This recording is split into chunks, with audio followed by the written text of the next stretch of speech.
Hi hello ನಮಸ್ಕಾರ, picture ಟಾಕೀಸ್ಗೆ ನಿಮ್ಮೆಲ್ರಿಗೂ ಸ್ವಾಗತ. ಇವತ್ತಿನ ಈ ವಿಡಿಯೋದಲ್ಲಿ ನಾವು ಇಂಡಸ್ಟ್ರಿಯಲ್ಲಿ ಏನೇನು ನಡೀತಿದೆ, ಏನೇನು ಹೊಸ ಅಪ್ಡೇಟ್ಸ್ಗಳಿದೆ ಅಂತ ಹೇಳ್ತಾ ಇದ್ದೀವಿ. ಇದರಲ್ಲಿ ಟಾಕ್ಸಿಕ್, ಡೆವಿಲ್ ಬಗ್ಗೆ ಮತ್ತೆ KD45 ಸಿನಿಮಾಗಳ ಬಗ್ಗೆ ಅಪ್ಡೇಟ್ಸ್ ಇದೆ. ಗಣೇಶ್ ಅವರ ಹೊಸ ಸಿನಿಮಾ, ಹಾಗೆ ಡಾರ್ಲಿಂಗ್ ಕೃಷ್ಣ ಮತ್ತು ಶಶಾಂಕ್ ಅವರ ಸೆಕೆಂಡ್ ಸಿನಿಮಾಗಳ ಬಗ್ಗೆನೂ ಅಪ್ಡೇಟ್ಸ್ ಇದೆ. ಈ ವಾರ ರಿಲೀಸ್ ಆಗಿರೋ ಸಿನಿಮಾಗಳು, ನೆಕ್ಸ್ಟ್ ರಿಲೀಸ್ಗೆ ರೆಡಿ ಆಗಿರೋ ಸಿನಿಮಾಗಳು ಯಾವ್ಯಾವುದು ಅನ್ನೋದ್ರ ಬಗ್ಗೆನೂ ಅಪ್ಡೇಟ್ಸ್ ಇದೆ. ಹಾಗೆ ಕೆಲವು ಮೋಸ್ಟ್ ಅವೈಟೆಡ್ ಸಿನಿಮಾಗಳ ಸಾಂಗ್ಸ್ಗಳು, ಟೀಸರ್ಗಳು ಕೂಡ ರಿಲೀಸ್ ಆಗಿದೆ, ಅದ್ರ ಬಗ್ಗೆ ಕೂಡ ಅಪ್ಡೇಟ್ಸ್ ಇದೆ. ಬನ್ನಿ ಸ್ವಲ್ಪ ಡೀಟೇಲ್ ಆಗಿ ಇಂಡಸ್ಟ್ರಿಯಲ್ಲಿ ಏನೇನು ನಡೀತಿದೆ ಅಂತ ನೋಡ್ಕೊಂಡು ಬರೋಣ. ಈ ತರ ರೀಸೆಂಟ್ ಅಪ್ಡೇಟ್ಸ್, ಸಿನಿಮಾ ಬಗ್ಗೆ ಇನ್ಫಾರ್ಮೇಶನ್ ಕೊಡ್ತಿರ್ತೀವಿ. ನಮಗೆ ಸಪೋರ್ಟ್ ಮಾಡೋಕೆ ನೀವು ಮಾಡಬೇಕಾಗಿರೋದು ನಮ್ಮ ಚಾನಲ್ಗೆ ಸಬ್ಸ್ಕ್ರೈಬ್. ಮೊದಲನೇದಾಗಿ ಚಾಲೆಂಜಿಂಗ್ ಸ್ಟಾರ್ ದರ್ಶನ್ ಅವರ ಡೆವಿಲ್ ಬಗ್ಗೆ ರೀಸೆಂಟ್ ಅಪ್ಡೇಟ್ಸ್ ಏನಪ್ಪಾ ಅಂತಂದ್ರೆ, ಡೆವಿಲ್ ಟೀಮ್ ಅವರು ಮೈಸೂರು ಒಂದು ಶೆಡ್ಯೂಲ್ ನ ಮುಗಿಸಿ ಈಗ ನೆಕ್ಸ್ಟ್ ಶೆಡ್ಯೂಲ್ಗೆ ಉದಯ್ಪುರ್ ರಾಜಸ್ಥಾನ್ಗೆ ಹೋಗ್ತಿದ್ದಾರೆ. ಇಲ್ಲಿ ದರ್ಶನ್ ಅವರ ಜೊತೆ ರಚನಾ ರೈ, ಶರ್ಮಿಳಾ ಮಾಂಡ್ರೆ, ಅಚ್ಯುತ್ ಕುಮಾರ್ ಅಂಡ್ ಮಹೇಶ್ ಮಂಜ್ರೇಕರ್ ಕೂಡ ಇದ್ದು, ಅಲ್ಲಿ ಸಿನಿಮಾದ ಕೆಲವು ಇಂಪಾರ್ಟೆಂಟ್ ಆಕ್ಷನ್, ಡ್ರಾಮಾ ಸೀನ್ಗಳನ್ನ ಶೂಟಿಂಗ್ ಮಾಡಲಾಗುತ್ತೆ. ಏಪ್ರಿಲ್ ನಂತರ ಚಿತ್ರದ ಸಾಂಗ್ ಶೂಟ್ ಮಾಡಲಾಗುತ್ತೆ ಅಂತ ಹೇಳಲಾಗ್ತಿದೆ. ಬಾಲಿವುಡ್ ನ ಹೆಸರಾಂತ ಡೈರೆಕ್ಟರ್, ಆಕ್ಟರ್ ಮಹೇಶ್ ಮಂಜ್ರೇಕರ್ ಅವರು ಡೆವಿಲ್ ಸಿನಿಮಾದಲ್ಲಿ ನಟಿಸ್ತಿರೋದು ಸಿನಿಮಾದ ಮತ್ತೊಂದು ಹೈಲೈಟ್ಸ್. ಮಾರ್ಚ್ 27ರಂದು ದರ್ಶನ್ ಅವರು ಧನ್ವೀರ್ ರೇಷ್ಮಾ ನಾನಯ್ಯ ಅವರು ಆಕ್ಟ್ ಮಾಡಿರೋ ವಾಮನ ಸಿನಿಮಾದ ಟ್ರೈಲರ್ ಲಾಂಚ್ ಮಾಡಿದ್ದಾರೆ. ಏಪ್ರಿಲ್ 10ಕ್ಕೆ ಸಿನಿಮಾ ರಿಲೀಸ್ ನೆಕ್ಸ್ಟ್ ಅಪ್ಡೇಟ್ ಟಾಕ್ಸಿಕ್ ಬಗ್ಗೆ ಇದೆ. ಟಾಕ್ಸಿಕ್ ಸಿನಿಮಾ ರಿಲೀಸ್ ಡೇಟ್ ಪೋಸ್ಟ್ಪೋನ್ ಮಾಡಿದ್ದಾರೆ. ಮೊದಲು ಅನೌನ್ಸ್ ಮಾಡಿದ್ದ ಪ್ರಕಾರ ಟಾಕ್ಸಿಕ್ ಏಪ್ರಿಲ್ 10ಕ್ಕೆ ರಿಲೀಸ್ ಆಗಬೇಕಿತ್ತು, ಆದ್ರೆ ಏಪ್ರಿಲ್ 10ಕ್ಕೆ ಸಿನಿಮಾ ರಿಲೀಸ್ ಆಗ್ತಿಲ್ಲ. ಟಾಕ್ಸಿಕ್ ಸಿನಿಮಾ ರಿಲೀಸ್ ಡೇಟ್ ಆಲ್ಮೋಸ್ಟ್ 1 ವರ್ಷ ಮುಂದೆ ಹೋಗಿದೆ. 19 ಮಾರ್ಚ್ 2026ಕ್ಕೆ ಟಾಕ್ಸಿಕ್ ರಿಲೀಸ್ ಆಗುತ್ತೆ ಅನ್ನೋದಕ್ಕಿಂತ ಆಗ್ಬಹುದು ಅಂತ ಹೇಳೋಣ. ಯಾಕಂದ್ರೆ 2026 ಮಾರ್ಚ್ ಅಲ್ಲಿ 4-5 ದೊಡ್ಡ ಸಿನಿಮಾಗಳು ರಿಲೀಸ್ಗೆ ಪ್ಲಾನ್ ಮಾಡ್ತಿವೆ. ರಾಕಿಂಗ್ ಸ್ಟಾರ್ ಯಶ್ ಅವರು ಮನದ ಕಡಲು ಸಿನಿಮಾದ ಟ್ರೈಲರ್ ಲಾಂಚ್ ಇವೆಂಟ್ಗೆ ಬಂದು ಮನದ ಕಡಲು ಸಿನಿಮಾಗೆ ವಿಶ್ ಮಾಡಿದ್ದಾರೆ. ಇದೇ ಟೈಮಲ್ಲಿ ಅವರು ತಮ್ಮ ಮೊದಲ ಸಿನಿಮಾ ಮೊಗ್ಗಿನ ಮನಸ್ಸು ಬಗ್ಗೆ ಕೂಡ ಮಾತನಾಡಿದರು. ಗೋಲ್ಡನ್ ಸ್ಟಾರ್ ಗಣೇಶ್ ಅವರ ಮುಂದಿನ ಸಿನಿಮಾ ಅನೌನ್ಸ್ ಆಗಿದೆ. ಗಣೇಶ್ ಜೊತೆ ತೆಲುಗಿನ ಹನುಮಾನ್ ಸಿನಿಮಾದಲ್ಲಿ ಮಿಂಚಿದ್ದ ಅಮೃತ ಅಯ್ಯರ್ ಅವರು ಅಭಿನಯಿಸ್ತಾ ಇದ್ದಾರೆ.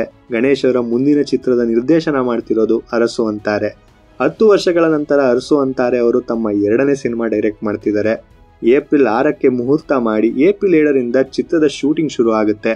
ಆಲ್ರೆಡಿ ಗಣೇಶ್ ಅವರ ಯುವರ್ ಸಿನ್ಸಿಯರ್ಲಿ ರಾಮ್ ಹಾಗೆ ಪಿನಕ ಚಿತ್ರಗಳು ಲೈನ್ಅಪ್ಸ್ ನಲ್ಲಿ ಇವೆ. ಶಶಾಂಕ್ ಅಂಡ್ ಡಾರ್ಲಿಂಗ್ ಕೃಷ್ಣ ಅವರು ನೆಕ್ಸ್ಟ್ ಪ್ಯಾನ್ ಇಂಡಿಯಾ ಸಿನಿಮಾ ಮಾಡ್ತಿದ್ದಾರೆ. ಸಿನಿಮಾದ ಹೆಸರು ಬ್ರಾಟ್. ರಾಹುಲ್ ಡಿಟ್ಟೋ ಅವರು ಆಡಿರೋ ಸಾಂಗ್ ಪ್ರೋಮೋ ಒಂದನ್ನ ಇತ್ತೀಚೆಗೆ ರಿಲೀಸ್ ಮಾಡಿತ್ತು ಟೀಮ್. ಬ್ರಾಟ್ ಥಿಯರಿ ಅನ್ನೋ ಪ್ರೋಮೋ ಸಾಂಗ್ ಕನ್ನಡ, ತಮಿಳು, ತೆಲುಗು, ಮಲಯಾಳಂ ಹಾಗೆ ಹಿಂದಿಯಲ್ಲಿ ರಿಲೀಸ್ ಮಾಡಿದ್ದಾರೆ. ಸಿನಿಮಾನು ಎಲ್ಲ ಲ್ಯಾಂಗ್ವೇಜ್ ರಿಲೀಸ್ ಆಗುತ್ತಾ ಅಂತ ನೋಡಬೇಕು.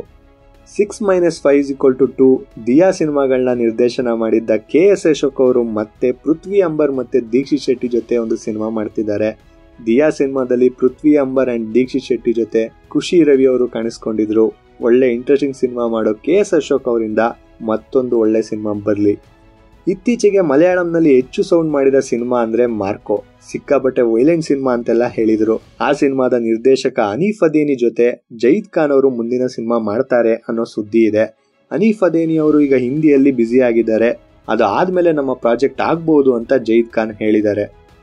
ನೆಕ್ಸ್ಟ್ ಈ ವಾರ ಯಾವ್ಯಾವ ಮೂವೀಸ್ ರಿಲೀಸ್ ಆಗ್ತಿದೆ ಅಂತ ನೋಡ್ಕೊಂಡು ಬರೋಣ. ಕನ್ನಡದಲ್ಲಿ ಯೋಗರಾಜ್ ಭಟ್ ಅವರ ಮನದ ಕಡಲು ರಿಲೀಸ್ ಆಗ್ತಾ ಇದೆ. PC ಶೇಖರ್ ನಿರ್ದೇಶನದ ಬ್ಯಾಡ್ ಅನ್ನೋ ಸಿನಿಮಾ ರಿಲೀಸ್ ಆಗ್ತಾ ಇದೆ.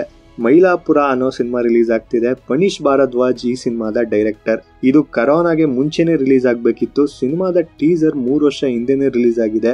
ಇದರ ಸಾಂಗ್ಸ್ ರಿಲೀಸ್ ಆಗಿ 4 ವರ್ಷ ಆಗಿದೆ. ಮೋಸ್ಟ್ಲಿ 4ರಿಂದ 5 ವರ್ಷದ ಹಿಂದೆನೆ ರಿಲೀಸ್ ಆಗಬೇಕಾಗಿದ್ದ ಸಿನಿಮಾ ಈಗ ರಿಲೀಸ್ ಆಗ್ತಿದೆ ಅಂತ ಅನ್ಸುತ್ತೆ. ಇವುಗಳ ಜೊತೆ ಲೂಸಿಫರ್ 2 ಎಂಪರಾನ್ ಮಲಯಾಳಂ, ಕನ್ನಡ, ತಮಿಳು, ತೆಲುಗು, ಹಿಂದಿಯಲ್ಲಿ ರಿಲೀಸ್ ಆಗ್ತಿದೆ. ಈ ಮಲಯಾಳಂ ಸಿನಿಮಾ ಗ್ಲೋಬಲಿ ಟೋಟಲ್ 4,000 ಸ್ಕ್ರೀನ್ಗಳಲ್ಲಿ ರಿಲೀಸ್ ಆಗ್ತಿದೆ. ಅದರಲ್ಲಿ 1350 ಸ್ಕ್ರೀನ್ಸ್ ಬೆಂಗಳೂರಲ್ಲೇ ರಿಲೀಸ್ ಆಗ್ತಿದೆ. ಹೊಂಬಾಳೆ ಫಿಲಮ್ಸ್ ಈ ಸಿನಿಮಾ ಡಿಸ್ಟ್ರಿಬ್ಯೂಟ್ ಮಾಡ್ತಾ ಇದ್ದಾರೆ. ಅದಕ್ಕೆ ಇಷ್ಟೊಂದು ದೊಡ್ಡ ಮಟ್ಟದಲ್ಲಿ ರಿಲೀಸ್ ಆಗ್ತಿದೆ. ದುಡ್ಡು ಜಾಸ್ತಿ ಹಾಕಿದ್ದಾರೆ, ಅದಕ್ಕೆ ತುಂಬಾ ಮಾರ್ಕೆಟಿಂಗ್ ಮಾಡಿ ಸಿನಿಮಾನ ರಿಲೀಸ್ ಮಾಡ್ತಿದ್ದಾರೆ. ಇದರ ಜೊತೆ ವಿಕ್ರಮ್ ಅವರ ವೀರ ಧೀರ ಸೂರನ್ ಪಾರ್ಟ್ 2 ತಮಿಳ್ ಮತ್ತೆ ತೆಲುಗಿನಲ್ಲಿ ಮಾತ್ರ ರಿಲೀಸ್ ಆಗಿದೆ. 27 ಸಿನಿಮಾ ರಿಲೀಸ್ ಆಗಿದೆ. ಮಾರ್ನಿಂಗ್ ಶೋಸ್ ಎಲ್ಲ ಕ್ಯಾನ್ಸಲ್ ಆಗಿತ್ತು, ಕೊನೆಗೆ ಸಂಜೆ ಟೈಮ್ ಮೂವಿ ಶುರು ಮಾಡಿದ್ದಾರೆ. ತೆಲುಗಿನಲ್ಲಿ ರಾಬಿನ್ ಹುಡ್ ರಿಲೀಸ್ ಆಗ್ತಿದೆ. ಈ ಸಿನಿಮಾದಲ್ಲಿ ನಿತಿನ್ ಶ್ರೀಲೀಲಾ ಇದ್ದಾರೆ. ಇವರ ಜೊತೆ ಹೈಲೈಟ್ಸ್ ಅಂದ್ರೆ ಅದು ಡೇವಿಡ್ ವಾರ್ನರ್. ರಾಬಿನ್ ಹುಡ್ ಮೂಲಕ ಸಿನಿಮಾ ರಂಗಕ್ಕೆ ವಾರ್ನರ್ ಎಂಟ್ರಿ ಕೊಟ್ಟಿದ್ದಾರೆ. ಈ ವಾರ ರಿಲೀಸ್ ಆಗಿರೋ ಸಿನಿಮಾಗಳ ಬಗ್ಗೆ ನೋಡಿದ್ವಿ. ಈಗ ಅಪ್ಕಮಿಂಗ್ ರಿಲೀಸಸ್ ಬಗ್ಗೆ ನೋಡೋಣ. ಗುಲ್ಟು ಮತ್ತು ಪೌಡರ್ ಸಿನಿಮಾದ ಡೈರೆಕ್ಟರ್ ಜನಾರ್ದನ್ ಚಿಕ್ಕಣ್ಣ ಅವರ ಅಜ್ಞಾತವಾಸಿ ಸಿನಿಮಾ ಏಪ್ರಿಲ್ 11ಕ್ಕೆ ರಿಲೀಸ್ ಆಗ್ತಿದೆ. ಶಿವರಾಜ್ ಕುಮಾರ್ ಅವರ ಮಗಳು ನಿವೇದಿತಾ ಶಿವರಾಜ್ ಕುಮಾರ್ ಪ್ರೊಡ್ಯೂಸ್ ಮಾಡಿರೋ ಫೈರ್ ಪ್ಲೇ ಚಿತ್ರ ಅಣ್ಣವರ ಜಯಂತಿ ದಿನ ಅಂದ್ರೆ ಏಪ್ರಿಲ್ 24ರಂದು ಬಿಡುಗಡೆಯಾಗಲಿದೆ. ದೊಡ್ಡ ಮನೆಯ ಕುಡಿ ಷಣ್ಮುಖ ಗೋವಿಂದರಾಜ್ ನಾಯಕನಾಗಿ ನಟಿಸಿರೋ ನಿಂಬಿಯ ಬನಾದ ಮ್ಯಾಗ ಅನ್ನೋ ಕಾವ್ಯಾತ್ಮಕ ಹೆಸರಿರೋ ಸಿನಿಮಾ ಏಪ್ರಿಲ್ 4ಕ್ಕೆ ರಿಲೀಸ್ ಆಗ್ತಿದೆ. ಇವುಗಳ ಜೊತೆಗೆ ಡಾಲಿ ಪಿಕ್ಚರ್ಸ್ನ ವಿದ್ಯಾಪತಿ ಏಪ್ರಿಲ್ 10ಕ್ಕೆ ರಿಲೀಸ್ ಆಗ್ತಿದೆ. ಏಪ್ರಿಲ್ನಲ್ಲಿ ಪ್ರೀತಿಯ ಹುಚ್ಚ ಅನ್ನೋ ಸಿನಿಮಾ ಕೂಡ ರಿಲೀಸ್ ಆಗ್ತಿದೆ. ಇನ್ನು ಕನ್ನಡದಲ್ಲಿ ಒಳ್ಳೆ ಸಾಂಗ್ಸ್ನ ಕೇಳಿ ತುಂಬಾ ದಿನಗಳೇ ಆಗಿದೆ. ಕೇಡಿ ಸಿನಿಮಾದ ಹಾಡುಗಳು ಸ್ವಲ್ಪ ಇಂಟ್ರೆಸ್ಟಿಂಗ್ ಆಗಿದೆ. ಕೇಡಿ ಸಿನಿಮಾದ 2 ಸಾಂಗ್ಗಳು ರಿಲೀಸ್ ಆಗಿದೆ. 2ನೇ ಸಾಂಗ್ ಸೆಟ್ ಆಗಲ್ಲ ನಂಗು ನಿಂಗು ಮಾರ್ಚ್ 29ಕ್ಕೆ ರಿಲೀಸ್ ಆಗಿದೆ. ಆಲ್ರೆಡಿ ಎಕ್ಕ ಸಿನಿಮಾದ ಹಾಡು ರಿಲೀಸ್ ಆಗಿ ಒಳ್ಳೆ ರೆಸ್ಪಾನ್ಸ್ ಪಡ್ಕೊಂಡಿದೆ. ನಟಿ ಹರ್ಷಿಕಾ ಪೂನಾಚ ಅವರು ಸಿನಿಮಾ ನಿರ್ದೇಶನಕ್ಕೆ ಕೈ ಹಾಕಿದ್ದಾರೆ. ಧರ್ಮಸ್ಥಳದ ಸೌಜನ್ಯ ಕೇಸ್ನ ಆಧರಿಸಿ ಈ ಸಿನಿಮಾ ಮಾಡ್ತಿದ್ದಾರೆ ಅನ್ನೋ ಸುದ್ದಿ ಇದೆ. ಅವ್ರಿಗೆ ಆಲ್ ದ ಬೆಸ್ಟ್ ಹೇಳೋಣ. ತುಂಬಾ ಸುದ್ದಿಲಿರೋ ಘಟನೆ ಇಟ್ಕೊಂಡು ಸಿನಿಮಾ ಮಾಡೋದು ಹೊಸದೇನಲ್ಲ. ಈ ತರ ರೀಸೆಂಟ್ ಅಪ್ಡೇಟ್ಸ್ ಸಿನಿಮಾ ಬಗ್ಗೆ ಇನ್ಫಾರ್ಮೇಶನ್ ಕೊಡ್ತಿರ್ತೀವಿ.